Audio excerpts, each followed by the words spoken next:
Can we just an update on Bojan? Is he going to be fit to face Chelsea? Yeah, we're obviously a little bit early in the week, but he's trained today and yesterday, so yeah, we don't anticipate there'll be any problems. He was still a little bit sore, given where the injury was, but we fully expect the next couple of days any soreness that he's experiencing at the moment. He's been able to train fully, so it's not an issue, so yeah, he'll be okay. Any other injury updates for us? Stevie Ireland got a bang on his knee, which is a little bit sore today, so he's missed training today. But we expect that to settle down very, very quickly. So hopefully nothing wrong there. After that, I think everybody's, other than the long-term injuries, everybody else is okay. Yeah, given those long-term injuries, how tough does it make your job after Chelsea? You've got 5 matches in 13 days. Well, yeah, we are the same boat as everybody else, to be perfectly honest. I mean, we have to manage it and we have to get through it. It's not easy. It's not easy for players. It's not easy for obviously the medical department. We're trying to patch people up and just keep them going. The turnaround in between games is short. We're playing on occasions Thursday, Saturday, so that's not ideal. I'm not sure. It's a good thing for anybody really. It just takes the edge off players' performances. I think without that recovery time, but it is what it is. We have to do it. We have to get through it, and we'll make the best of it. But I do think sometimes the squads with more depth and quality right through their 25, they do have an advantage, and more often than not, that's the top teams. Does it have any impact at all in how much business you'll do in January?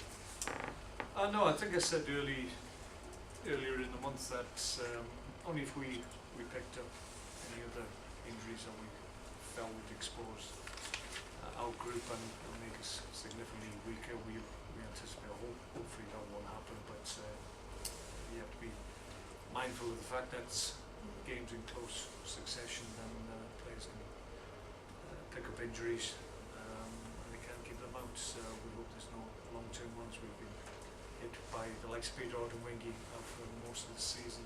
Victor Morris is another creative player of ours. We won't get back until mid-January, so we don't really want to add to that risk.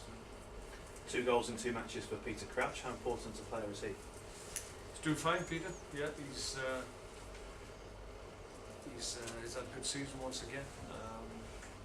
Being in the side, went out of it initially but came back and kept his place. So yeah, we're very pleased with what he's producing at the moment. He will always give us a different option. Technically, everybody knows he's a good player. So we're very pleased that he's here. Given his contract status, no surprise perhaps that he is being already linked with a possible move away from the club. Do you want him to stay? That's our intention. Peter knows that. He knows that I'm keen to do something. It's important. I think if we try to replace Peter Crouch, it'll be very difficult for us and be a significant outlay. So it's within our own interest to try and recontract him if we can, because he's a big part of what we do here. His age isn't an issue in my view, because he's a player whose strengths aren't based on pace, we all know that, but his other attributes are likely to remain with him for any number of seasons after this one, so where he is in his career is still a good place, and he's an important player. Are contract talks planned? Yes, yeah, I'm sure. There's been discussions already, but certainly I think people's minds come to focus on contracts and players available and whatever, so generally around the corner that's going to happen, so we start the process. Glenn Whelan's in the same boat. Is a new deal in the offing for him at the moment? Well, there's something on the table with Glenn, and was early on in the season. There'll be more discussions about that. There's any number of players that their situation is fluid. We just have to obviously make sure that Stoke City as a club are strengthened and strong. is that we don't let anybody leave, even if there's real interest or situations that might develop. It's about making sure that we're strong as a club, so that from our point of view, we're not anticipating anybody leaving. It's not what we're looking to do, really. Things happen very quickly, so there's any number of players that we want to keep. And in terms of players coming in, have you spoken to the chairman about targets? Do you have a list that you put together? Well, January's not easy to work through. If an opportunity comes about that we think is right, is at the right level for us and it's realistic and we might be able to do something, then we'll pursue it. But we haven't done a great deal of business in January. Did last year, a few loans we looked at, and in fairness, they actually helped us. Peter Wood and Wingy came around this time last year, so it can be something to look at. But in terms of actually spending significant amounts of money in place in January, I don't anticipate that. I can't take any credit for the stat here, but I'm told your side is second only to Manchester City in terms of points taken against sides in the top 10 of the Premier League. Why do you think your players, your squad, enjoy playing in those big games? Difficult to say. I'm not sure we're top against the bottom. I have to be perfect. It's not this year anyway, but that's something that's frustrated us. But I just feel that when we go up against so-called bigger teams, they're prepared to come out and attack and take chances and back their own ability, and sometimes that leaves them a little bit exposed. And we've been able to exploit the weaknesses of the teams when they've come here.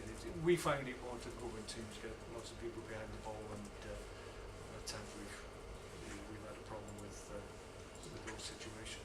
But against the top teams, they will always have a go at you because they back their skill and their ability against yours. But we're always ready. We're always ready to go up against any team we face, and on any given day we can beat anybody in this league, and we've proved that this year. And your recent record here in particular against Chelsea is pretty good. You must remember last season's match here pretty fondly. Well, it was a great game. I mean, the circumstances of it was up back and two, and some great goals as well, and the one that actually won it was an outstanding goal. So a lot of drama, a lot of incident in the game, and thankfully we came out on top. But it was a huge effort from us on the night, and it wasn't easy against a very accomplished Chelsea side, and you could argue they're even better this year because they've started really well. Look, very strong, very formidable as a group, good strength in depth in every position. So you know whoever you go up against is going to be more difficult than going up against some teams in the league, because at the moment my view is that they're the top team in the Premier League. Yeah, as a former Chelsea man, just finally, is it the best Chelsea team you've seen? Oh, there's been some good ones in the past. I think their mentality looks really strong this year in terms of their determination to really go close this year. You always have that from Jose's teams, but this year it seems more prevalent. So you need that along with outstanding ability, which they will always have because they have the resources to go and build quality size, but it's the strength of their mentality and that winning mentality that they're showing at this time, by the manner of their performances. That's the thing that's striking everybody this year. Thank you. Okay. Mark, you worried at all about the sort of diving aspect that was focused on with Chelsea last weekend? They got 2 bookings for simulation, and people thought Gary Cahill should have picked up a booking as well. Is that something you're concerned about? Well, I mean, there's a focus on almost every week. More often not, it changes from one week to the next. It's one incident in one game will be highlighted, and people will surmise there's a problem right through the game. I don't think that's the case. I think there will always be players maybe anticipating tackles coming in, and when the defender doesn't, then they can be embarrassing situations for the people involved because it looks like they're trying to gain an advantage. I think sometimes it's important that you understand that if somebody's fouled, sometimes it's important that the right decisions are made, even if it's a soft foul. A correct decision is a foul or a penalty. So that's not simulation in my view. It's about getting the right decisions from referees. But it's not easy. It's not easy for referees to deal with, and I think more and more this day there's more skill in it, whereas players are prepared to go down and gain an advantage even when there's been absolutely no contact whatsoever. And I think that's incorrect. That shouldn't happen. But it's difficult. There's a grey area in terms of players having contact and players basically just going down without any contact whatsoever. So that's what needs stamping out. You wouldn't say it's something that Chelsea are particularly No, guilty they're no worse than anybody else in my view.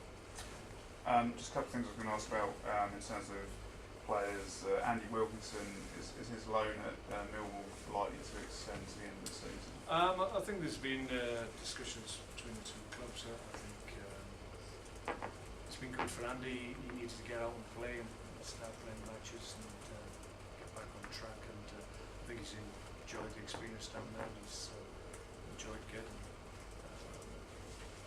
prepared for games week in, week out. So that's something that I wasn't able to provide for him. So we looked. I haven't had the discussion myself, but my thoughts on it would be that it makes sense to extend the loan and keep him playing.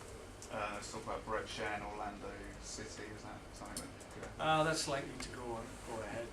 Brett was in yesterday, and I think it was developing as I left the training ground yesterday. Not quite sure whether that's been confirmed, but it's likely to in the next 24 hours, I would think. the only other thing I was going to say, Mark Muniz is fit now, is he after? Yes, there's one I forgot to mention. Yeah, he was very close last weekend. He got that tightness in his hamstring against Arsenal, and he worked really hard in the week. He was close to play against Palace, but didn't quite make it. But he's trained this week as well without any reactions, so he's available as well. Mark, can I just ask you about the FA Cup draw? How difficult will that game be against Wrexham?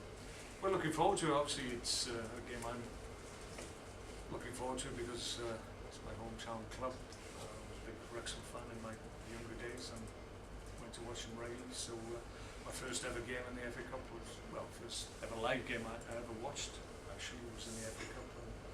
Wrexham versus Burnley. So I'll always remember that.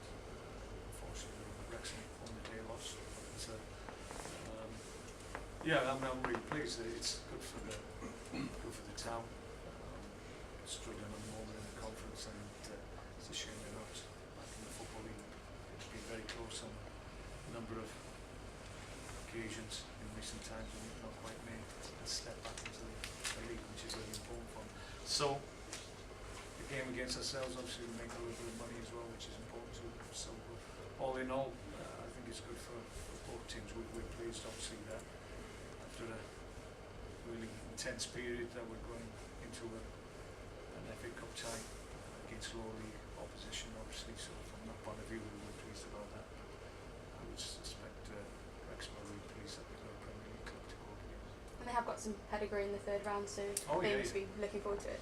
Yeah, absolutely. Yeah, there's by all accounts a real buzz about the game in Wrexham. I think they'll probably sell out their allocation for 1,500, I would imagine. So it wouldn't surprise me if every one of those tickets went. So that's what you want in the FA Cup. It's the magic of the FA Cup, and it'll be a good day out for everybody. You got a draw against Palace, a win against Arsenal. You have struggled to maybe pick up a positive result after getting a win in the Premier League, so it was really important to get that point against Palace. How much confidence does that give the players going into the game on Monday night? I think it was important. I think I said after the game, I don't think either team probably deserved to win the game last week. In the end, the draw was probably the fairest result for both teams. But on the back of a really outstanding performance against Arsenal, it was important to keep picking up points, which we have done. And our memory of our last game here, obviously, was a fantastic result against a very strong Arsenal side on the day. And we were able to overcome them and we played exceptionally well. So we want more of the same against Chelsea. It's not going to be easy. As I've said earlier, they're the best team in the Premier League this season. So it's going to take some effort to overcome them. But we proved this season that we can do that against the top teams. And a Monday night game on the television, the crowd could play a big part on Monday night. They always put on a really good atmosphere at the Britannia, but those games are extra special, aren't they? Yeah, I think so. I think the games over the Christmas period anyway draw a lot of interest. The quality of the fixture itself, two good teams going up against each other on a Monday night under the floodlights. I'm really looking forward to it as a manager of one of the teams, but I'm sure the fans are really looking forward to it. I think it'll be an exceptional game. And one more for me. You've obviously got Chelsea next, and then Everton, another tough team to go up against. So that's going to be a difficult challenge for you. Yeah, well, we're probably right smack in the middle of a really strong period in terms of games we're going up against and the opposition we're going up against. We've in recent weeks gone up against Arsenal, Man United, Liverpool away, so we've got Chelsea coming up. So it's a period at the beginning of the season we knew we'd have to get through and make sure we came out the other end in good shape, and we feel we will do because we're playing okay at the moment. So we're picking up points, which is important. We can get into the January period after the FA Cup